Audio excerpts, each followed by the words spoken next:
弟兄姊妹平安，今天是2024年的6月11号。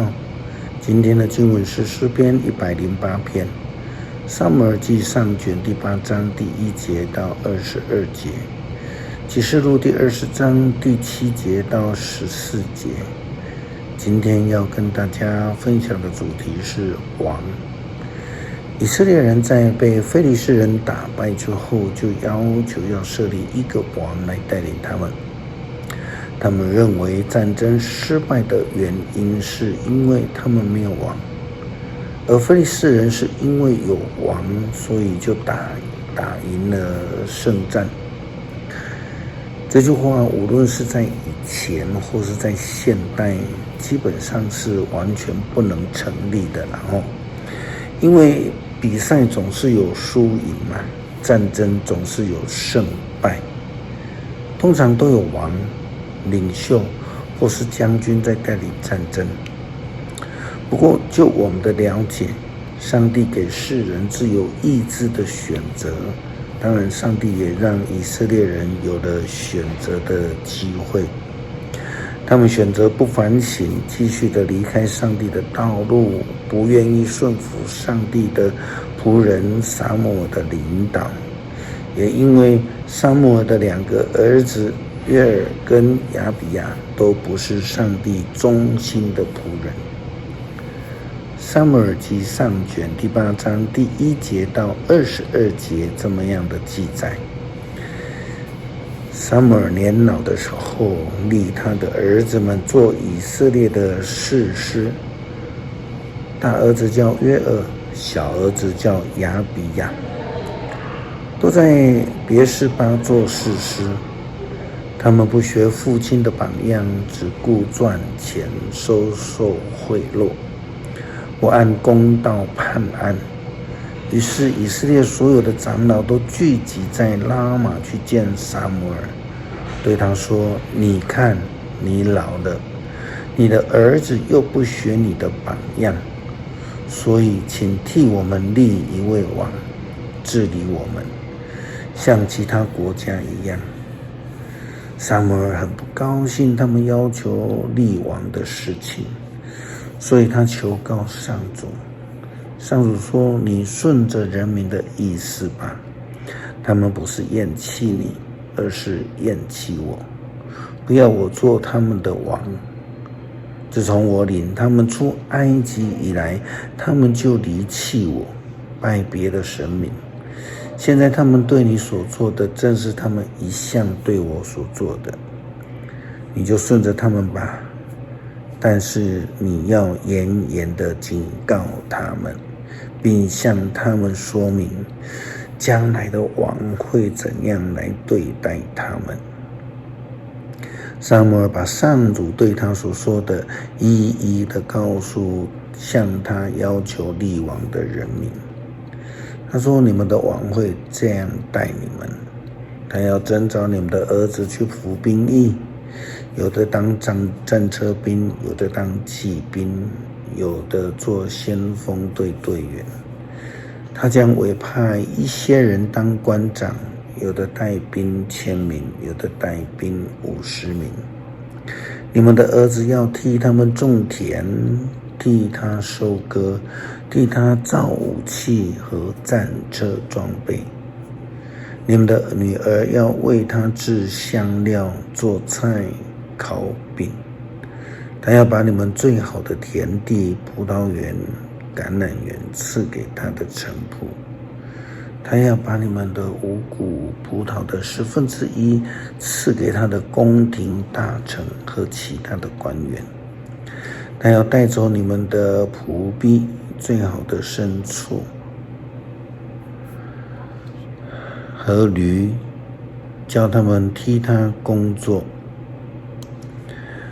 他要拿走你们羊群1/10，而你们自己却要做他的奴隶。到那时候，你们要为自己所选立的王而哀求，但上主不会垂听你们的埋怨。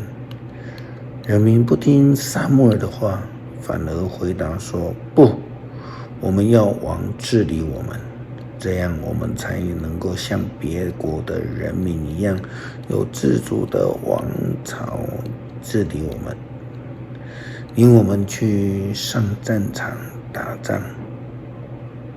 撒母耳听了他们的话，就向上主陈述。上主说：“照他们的要求给他们王吧。”于是撒母耳叫所有的以色列人回到自己的家去。撒母耳的2个儿子受了金钱的诱惑，违背了上帝的呼召，只顾赚钱。人们在世上也都会受到这样的迷惑试探，若是不小心，就容易失去了警醒，在与撒旦的战争当中就会失败了。以前跟兄姐们一起分享的，基督徒必须要靠主得胜。启示录第20章第7节到14节这样的记载。这1000年过后，撒旦要从囚禁中被释放出来，他要去迷惑地上4方的国家，歌珊和马各，撒旦要把他们集合起来，出去打仗。他们人数像海滩的沙那么多，他们遍满了全地，围困上帝子民的营和他所爱的城。但是有火从天降下来，吞灭了他们。那迷惑他们的魔鬼被扔到火与硫磺的湖里面去。那只兽和假先知早已经在那里等了，在那里他们要日夜受折磨，永不休止。接着我看见一个白色的大宝座和坐在上面的那一位，他和天和地都从他的面前逃避，再也看不见了。我又看见死的人，无论尊贵卑贱，都站在宝座前。这1000年后，撒旦要再从他囚禁中被释放出来，他要去迷惑地上4方的国家，就是哥哥和马各。撒旦要把他们集合起来，出去打仗。他们的人数像海滩上的沙那么的多，他们遍满全地，围困上帝子民的营和他所爱的城。但是有火从天上降下，吞灭了他们。那迷惑他们的魔鬼被扔在火与硫磺的湖里去。那只兽和假先知早已在那里地方了，在那里他们要日夜受折磨，永不休止。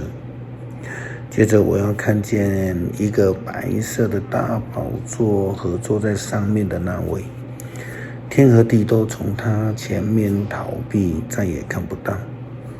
我又看见死的人，无论尊贵卑微，都站在宝座前，案卷都展开了，另外有一本生命册也展开了。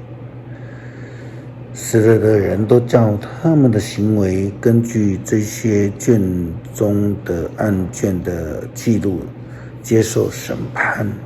于是还把死人交出来，死亡和阴间也把所有拘禁的死人交出来。这些人都照着他们的行为接受审判，死亡和阴间也被扔进火炉里。凡是名字没有记录在生命册上的，都被扔进了火湖里。当我们在面对困境、遇见试探、软弱无力的时候，要记得向上主求救，因为我们只能靠主才能够得胜。就如同彼得所说的，天上地下没有赐下别的拯救，因为我们所依靠的上帝是万王之王，万主之主。诗篇108篇，上帝啊，我的心坚定，我不动摇，我要歌唱，我要颂赞你。我的心啊，醒来吧，情啊，色啊，醒过来吧。我要把大太阳也唤醒起来。上主啊，我要在列国中感谢你，我要在万民中颂赞你。你永恒的爱上达诸天，你的信实高入云霄。上帝啊，愿你的伟大彰显于高天，愿你的荣耀弥漫大地。求你抚允我们，用你大能援救我们，使你所爱的子民获救。上帝从他的圣所发言，我要战胜，要分裂世间，我要把苏格谷分给我的子民。基列属于我，马拿西也属于我。以法莲是我的头盔，犹大是我的权杖。我要用摩押做洗脚盆，向以东抛鞋。我要向非利士人唱凯歌。上帝啊，谁能带我进入这样巩固的城呢？谁能领我到以东呢？上帝啊，你真的抛弃了我们吗？你不和我们军队一起征战吗？求你帮助我们对抗敌人，人的帮助毫无用处。感谢上帝赐下救恩，让我们在遇见苦难、面对试探、处于软弱的时候，可以向我们的天上的万王之王祈求，得到救恩。感谢祷告，奉主耶稣基督圣名求，阿们。